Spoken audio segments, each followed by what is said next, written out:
There is a supernatural world that surrounds us, and sometimes it manifests to people like you and me. You'll hear stories about this, so much more, right here on Supernatural Confrontations.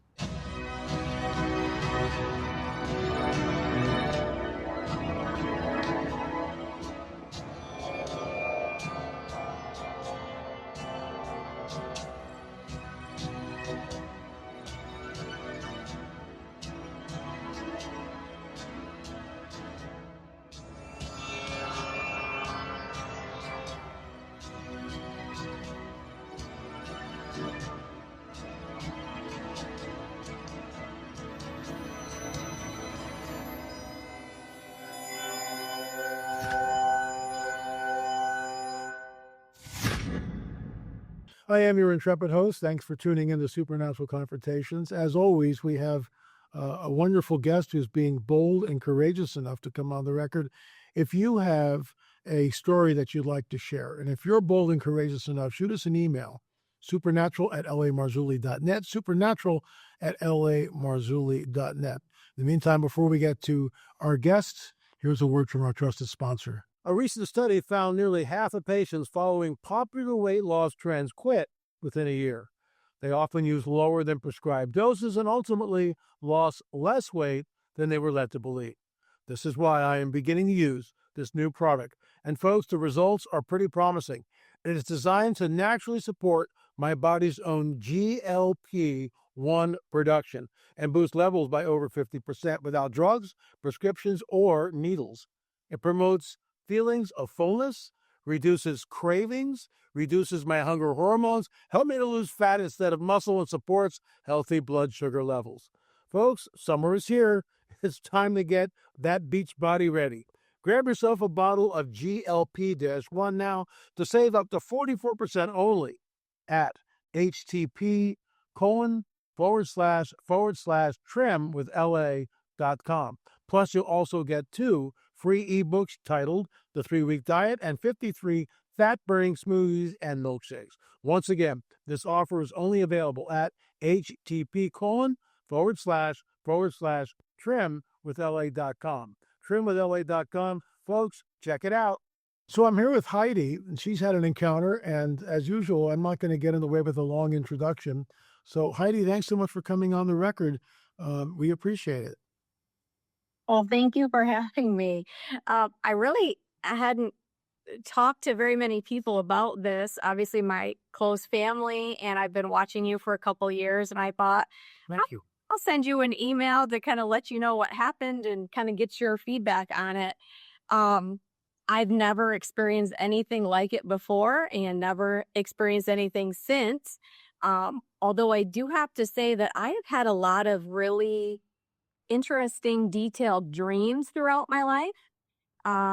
When I say that, I mean I have had dreams where I have seen myself and actually participated in riding a bike, opening doors. I've seen the door handle and me turning it. I've seen myself dial phone numbers and actually plugged in numbers.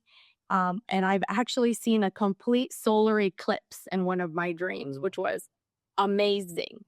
But this happened in 2018. I was living in Bradenton, Florida, and we lived in an apartment, and my bedroom was just the door and my children's door were literally just down the hall from each other. Okay.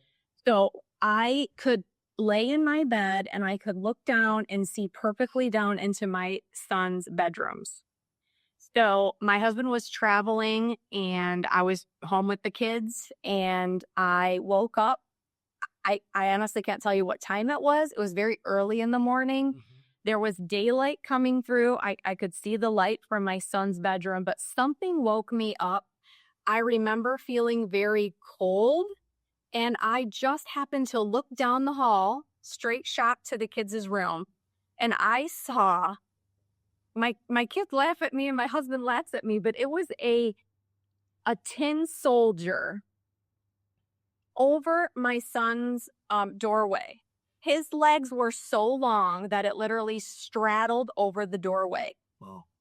I couldn't see a face. He was literally just in shining silver armor. The face was covered with a helmet. he had a big circular shield, and that was it. I was immediately scared. I threw the covers over my head, and I had this intense like scare, like, am I awake? Was that real? Am I dreaming? This is really weird. And then something came over me, whether it was the Holy Spirit or something prompted me to say, look again, it's okay. So I took the covers off my head and I looked down. It was still there. It didn't move, but it literally transpired in just a few seconds that I was able to just kind of look at it again. Same thing. My depth perception, if I were really like focusing on it, I would have realized, like, wait a minute, isn't the ceiling distorted? Like that doesn't make any sense. But it all looked like it just have always been there. Like it didn't seem off place, that being had to have been 10, 14, 15, 16 feet tall. Like unbelievable. Like I said, his legs, you could walk through the doorway through the middle of his legs. His legs were just on both sides of it. And so after I took that quick second to look at it again, I felt calmer.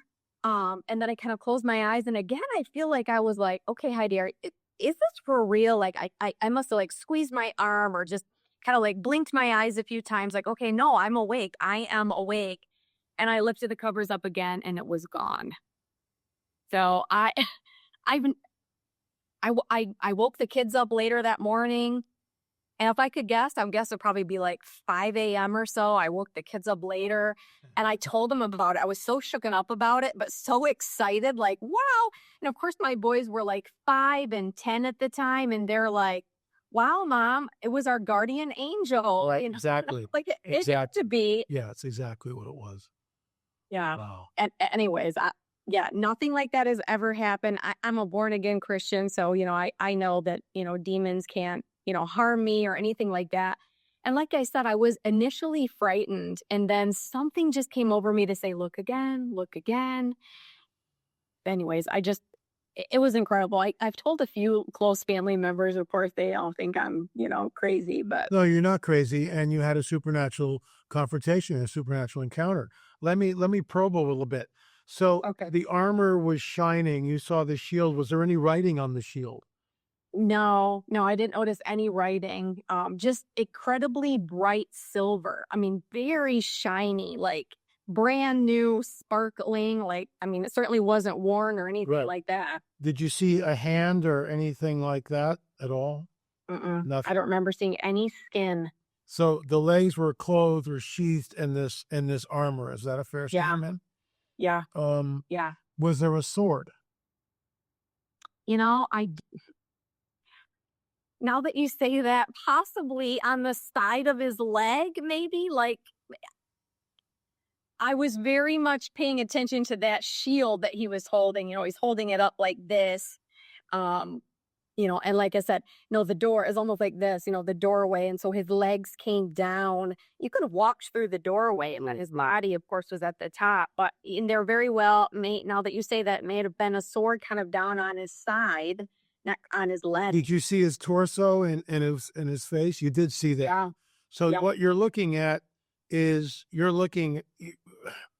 when Jesus is transported, when he's out in the desert, and the enemy, Satan himself, takes him up to a high place and shows him in a moment of time all the kingdoms of the world.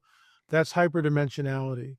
He's on earth, but he's seeing something. So what's happening to you is hyperdimensionality. You're seeing the house, but you're also seeing through the house to where into the spirit where the angel is sitting.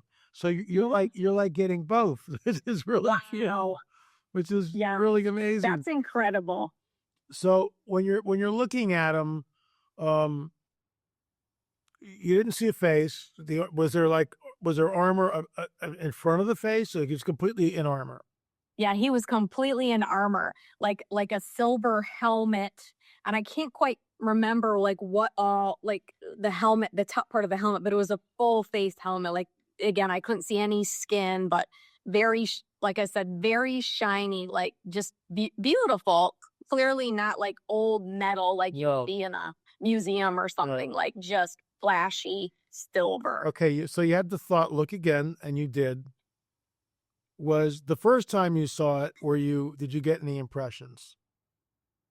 No, other than again, I was so scared when I first looked at it. Like, I mean, it frightened me so much that I just jerked the covers over me and I felt like a sense of coldness.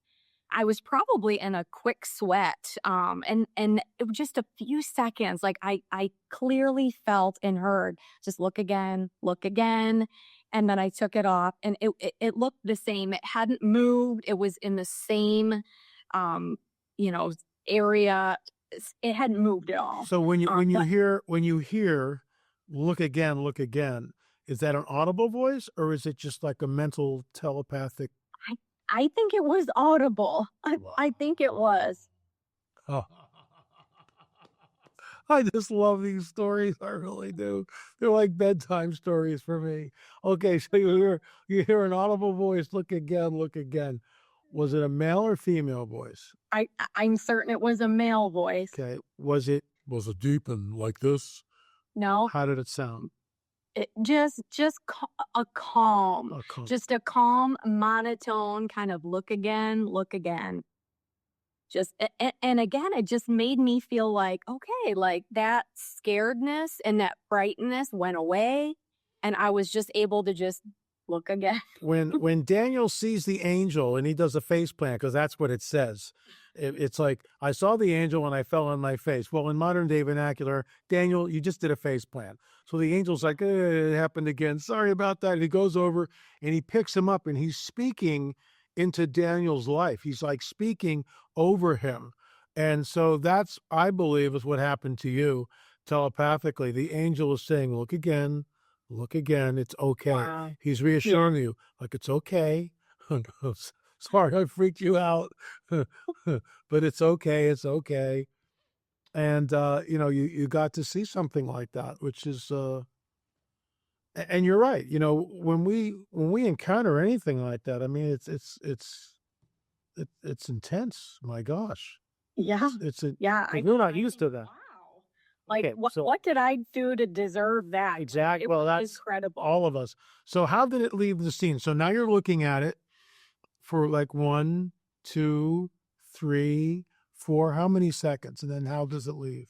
Yeah, probably 3 or 4 seconds, maybe. Okay. And then I just inadvertently just kind of blinked my eyes. Again, I was kind of like, telling myself, is this a dream? No, I'm awake. Like kind of like wanted to blink my eyes a few times. Just like, okay, making sure that this is legit. And when I opened them back up again, it was gone. It was just this fleeting moment that I got that opportunity to see that. But that is so cool. That's just amazing. Wow. Yeah. Well, thank you, Heidi, for coming on the record. We really appreciate it. So, Leslie, you had something that happened to you and your family, a supernatural confrontation. Tell us what happened. And by the way, thanks for coming on the record. We appreciate it. I appreciate the opportunity. Well, it was about 10 years ago. The Lord had given me about October of 2013 a vision of what was going to happen in this country at the end times. And about a month later, I was sitting in my living room. It was really late at night, and I was studying the Word and looking at current events at the time. And it was a very calm night, very, very quiet. I was living in Kentucky at the time, and out of nowhere, this storm kicked up, like out of nowhere, and the wind was like howling outside. And I grew up in East Texas, so I was wondering if there was a tornado coming. A couple of years before that, a tornado had come and taken out the entire town of West Liberty. So I was like, is this another tornado? So I went to my door to go look outside and see what I could see. I heard this voice say to me, don't go outside. And I kind of paused because I wasn't sure if I was actually physically hearing that or if it was just my own thoughts or what. There was like an ominous feeling to this storm.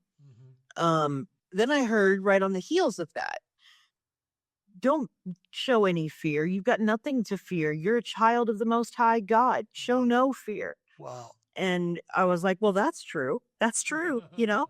So I go, okay, I'm going to check this out because, you know, I need to get my family up if there's a problem here. So I was living with my sister at the time and everybody was asleep. My sister was in the living room on the couch, not next to me, but you know what I mean, in the same room. My brother-in-law was asleep in his room and my two nephews were asleep in their rooms. So I go to the door and I open it to see what I can see. And it was too dark, like unusually dark. Okay. And I couldn't tell anything from the sky because it was so dark outside. So I was looking around at this tree that was across the street from me because I thought, well, if I can see how disturbed the tree is, maybe I can discern what's going on with the weather and if we need to maybe get out of here. So I'm holding open the storm door, this glass door, after I'd opened the front door, and the wind kicked up really, really hard and yanked the door out of my hand so hard I almost actually stumbled out the door. I was like, okay. And I kept looking around, and then the wind kicked up again, and the storm door came hard to slam on me. And I reached up like this to try and block the door from hitting me in the face. And the door hit my hand hard, really, really hard. I was actually really surprised that it didn't shatter the glass on my hand. It hit so hard. Okay. And right then, right over top of my own hand was this massive hand that I could see almost like a hologram laid right over top of my own hand. In every other way, it looked like the hand of a man, just a normal man, but it was huge and very strong looking. Wow. And I was just like, my eyes must have been huge. But I mean, I'm looking, I follow this arm up and I see beside me a huge man, very, very, very strong, very mighty looking man. He was blonde and he had hair down to about here to his shoulders. And he was in armor. Like, you could just tell looking at it, this was extremely thick, strong armor, very gleaming. And on his shoulder, on the armor, was the head of an eagle, whatever that means. And he put his hand to the door as if he were closing the door and said to me, I went and I closed the door physically when I saw that. And he said, don't go outside again. And I'm thinking, okay, you know, I don't know. Okay. I knew this was an angel. There was no doubt in my mind. I knew that, you know. Right. And I felt like I knew him. There had been an incident when my sister and I were just preschool children where a demonic entity had shown up, and there was an angel that showed up at the foot of our bed that night and told us everything was going to be okay and made that entity go away. And I felt there were some indicators there that made me feel like this angel that was standing there in my living room while the storm was happening was the same angel, the same one. Right. I can't really prove that, but that's what I felt. Anyway, he told me, you need to pray now. And so I was starting to feel panicked, not by him, but by this massive pressure I could feel, this oppression I could feel building. I mean, even remembering it, I start to feel it come back. And so I couldn't think. I went to go pray, but I couldn't think of anything to say. And so I went to my computer to go look up the Psalms, as my mother had raised me to know the scriptures, and God bless her. And so I knew that the Psalms were very, very potent in spiritual warfare. So I go to my laptop to look up Psalms because I just couldn't think. And this fear just came out of nowhere, which is not normal for me. I'm not like a real excitable person. But my internet went out. Just like the second I went to my computer to start looking up the scriptures, the internet went out. I couldn't look them up. And I was like, where's my Bible? I need my Bible. I couldn't think of where it was. And I knew I didn't have time. So I started praying. I just said, Lord, help me. I can't think of what to say. Help me. And I don't even remember most of the rest of what I said. I don't. I just remembered that as I was asking God to tell me what to say, that the scriptures just started pouring out of me that I had, and I just prayed as hard as I could. And I remembered what the Lord had said, that where two or more are gathered together in my name, there will I be in the midst of them. So I tried to wake up my sister because she was there in the room with me. Okay. And she was a believer too. And I'm like, Becca, I need you to wake up. I need you to pray with me right now.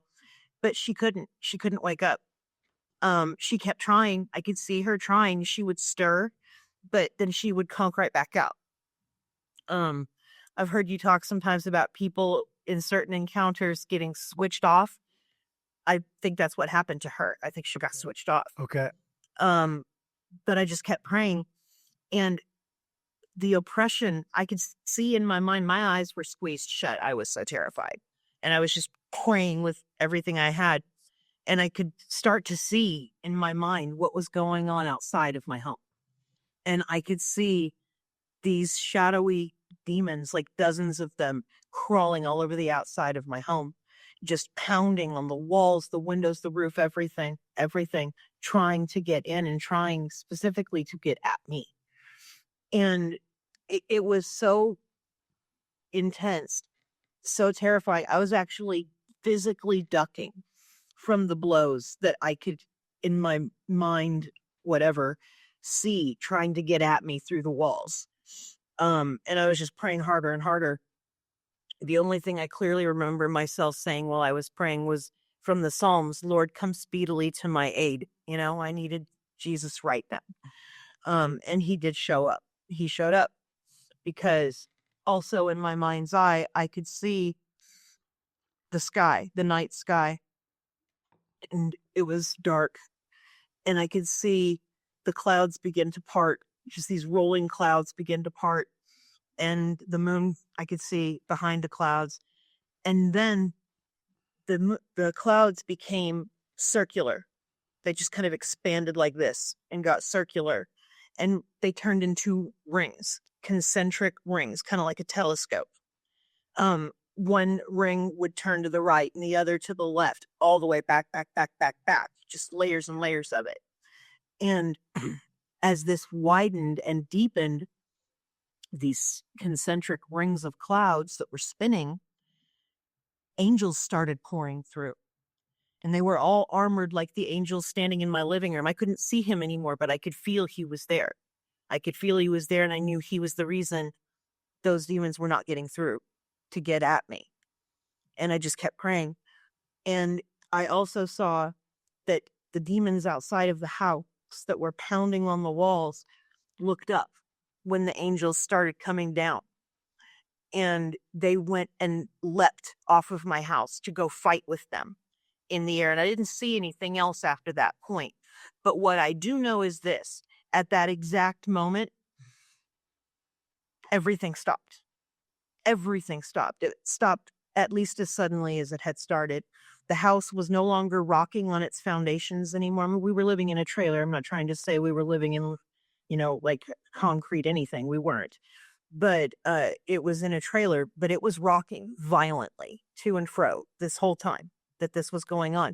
But when they leapt off the house, when I could see that, to fight with the angels, it all stopped. The wind stopped. It was just completely still. The house was calm. Everything was fine. Now, I won't lie and say I wasn't afraid anymore. I still was for quite a bit after that. But when I looked outside, everything outside was calm and everything was fine. The next day, I went and I looked on weather reports for the area. I was like, there's got to be, I should look for the natural first. Right. And, doubting myself, frankly. I think this world trains us very well to doubt ourselves and what we see and experience. And so I went and I looked, and there were no weather. The weather report said there were no weather phenomenon anywhere in our city for the week before that night, and they didn't forecast any for the week after that either. Nothing. I even asked one of our neighbors that came by later that day, was a friend of my elder nephew, hey, did you guys see that crazy storm last night? And they're like, no, we didn't see it.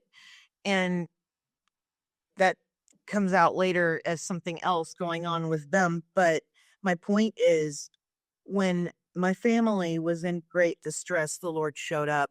He showed up powerfully. And when I asked my family, did they remember what happened the night before? They all said yes, except my brother-in-law. He slept through the whole thing. He didn't know anything was going on. But my sister remembered, and she said no matter how hard she tried to wake up, she couldn't.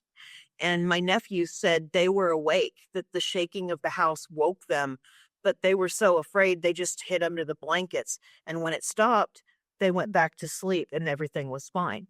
And that's all that they remembered. So I know that it happened because, like I said, this world trains us to doubt ourselves. I asked myself the question, could this have just been a dream? Could it have all been in my mind? And so that's why I asked other people, what did you guys experience? What did you guys remember? And they remembered that this had happened, but they didn't know anything else, So that is what happened. Go ahead.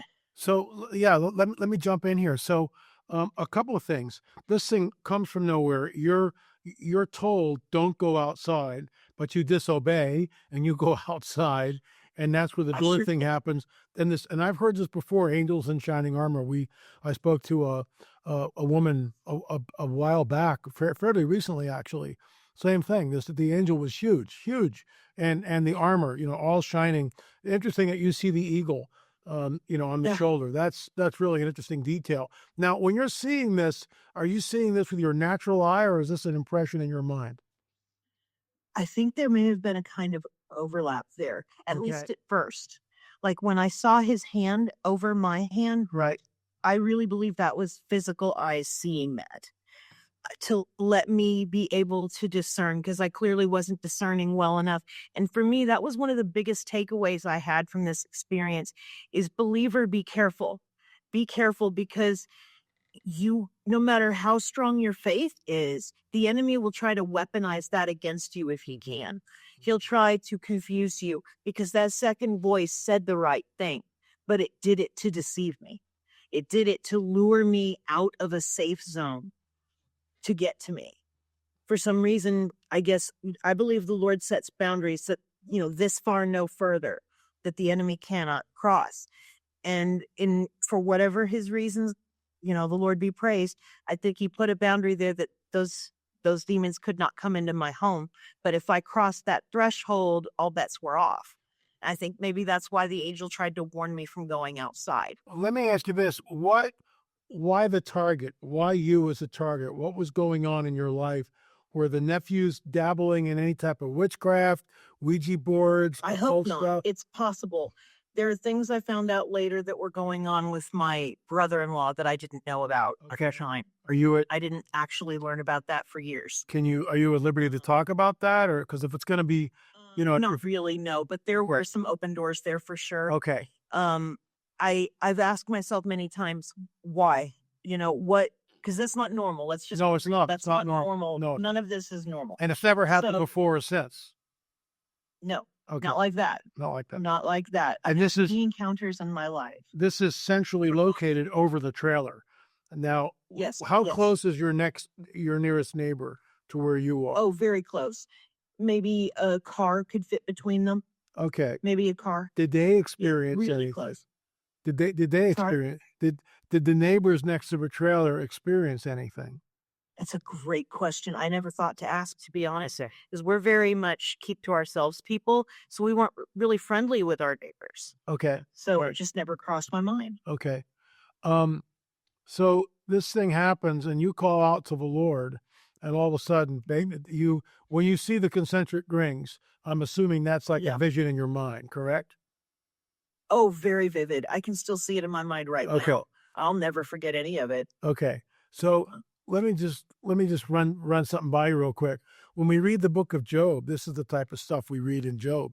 So it's some people will go, well, that's really bizarre. Well, our Bibles, the guidebook of the supernatural, talks about this stuff. Read the book of Job. With storms rising up out of nowhere. That's the hand of the enemy. That's what he can do. And that's why when we read the book of Job, we see, oh, he can do this, he can do that. obviously without he's got to have, there are boundaries. He can go so far and not further, just like we see in Job. You can do this, but you can't kill him. So it's just interesting how the protocols of this heavenly war take place, and we see it. So after this, that was it. Peace returned. You wake up the next morning, you start asking, and you look at the weather, nothing happened. There's nothing. So this is very localized over your trailer. This is what I would call a demonic attack against you. The good news is you saw an angel. The angel was there. Probably the same angel that was there when you were, preschool kids, and he shows up and he gets rid of them. I just love this story. I'll give you the last word. And thanks for coming on, Leslie. Thank you for giving me the opportunity. Just one thing to say. The supernatural world is extremely real. It's as close as the air between your fingers, if not closer. And both sides are very invested in this war. There's more going on than we know, and that is why we have to know our word. We have to know our Bible. If a moment like that comes in your life, number one, know that Jesus will show up. All you have to do is believe him and call him. That's all. It will show up. And then get into your word and stay in your word, because you never know when you're going to need that armor and that sword and shield. Amen. Well said. Folks, there you have it. Another wonderful story. Thank you, Leslie, for coming on. We really appreciate it. Thank you very much. Folks, the last conference for us is coming up. We will be in Oklahoma. It's the Prophecy Watchers Conference. You're definitely going to want to go check that out. I'll be speaking twice. And then it's off to Israel. We'll be there for 10 days. I believe the tour is sold out. But if you want to check it out, you can go to lipkintours.com, lipkintours.com, and I will be leading that tour. I don't have all the answers there, but we're gonna see what we can see. Some of the sites I've been to, others I have not. So for me, it's a learning experience too, and I think it's going to be great. So Prophecy Watchers Conference, if you haven't registered for that, please think about it. By the way, the cattle mutilation film is now in production. We should be getting that back soon. In fact, wait a second. We did get it back, and Peggy's up there shipping the pre-order. So you'll probably get, all of you that pre-ordered will get something probably this week. Peggy and I are going on vacation on Wednesday for about 5 or 6 days. But of course, our YouTube shows will be up because we'll do pre-records. Anyway, folks, thanks so much for watching Supernatural Confrontations. Remember, there is a supernatural world that surrounds us, and sometimes it manifests to people like you and me. Thanks so much for watching.